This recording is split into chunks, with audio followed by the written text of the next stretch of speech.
बहुत देर रोने की वजह से आंखें सूज सी गई थी और दिन भर कुछ खाया पिया भी नहीं था। इसकी वजह से थकान बहुत ज्यादा हो रही थी, मगर ना चाहते हुए भी खाने पीने का मन नहीं हो रहा था। वो बिस्तर में पड़ी बैठी पुरानी बातें याद कर रही थी, मन ही मन खुद को कोस रही थी। क्यों उसने कबीर को गुस्सा दिलाया? क्यों बिना वजह के शक के घेरे में लिया? वो ऐसा नहीं कर सकता, कभी नहीं।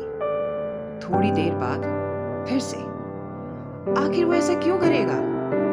ऐसी जद्दोजहद में उसकी कब आंख लगी उसे पता ही नहीं चला। दिन भर की थकान हो जाने की वजह से उसकी नींद ज्यादा गहरी लग गई। उधर कबीर का भी मन ऑफिस में नहीं लग रहा था। वो अपने कैबिन में अपने लैपटॉप के सामने अनमना सा बेसुध सा बैठा था। सोच रहा था, किरण आखिर इतनी लापरवाह कैसे हो सकती है? बिना किसी बात के खामखा मुझ पे आरोप लगा रही है। कैसे? ऐसा वो कभी नहीं करती थी।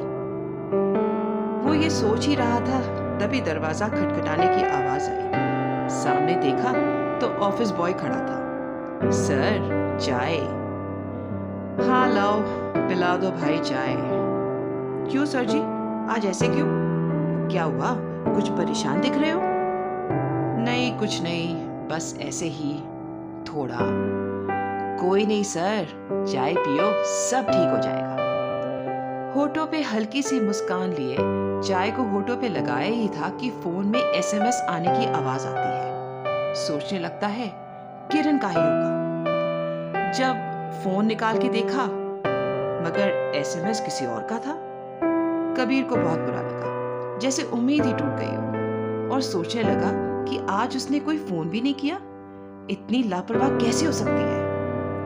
इतने में फोन बजने की आवाज आती है। किसका हो सकता है? आशा डिस्प्ले हो रहा था। हेलो कबीर, कैसे हो? मैं ठीक हूँ, तुम बताओ, कैसा रहा कल तुम्हारा इंटरव्यू? मैं थोड़ा बिजी था तो पूछ भी नहीं सका। ठीक रहा, जॉब से बुलाया है। अच्छा है, अब तुम्हें ज्यादा दिक्कत नहीं होगी। हाँ, यही बताने को कॉल किया था। ठीक है, और कॉल कट जाती है। फोन काटता ही है कि एक मैसेज आता है।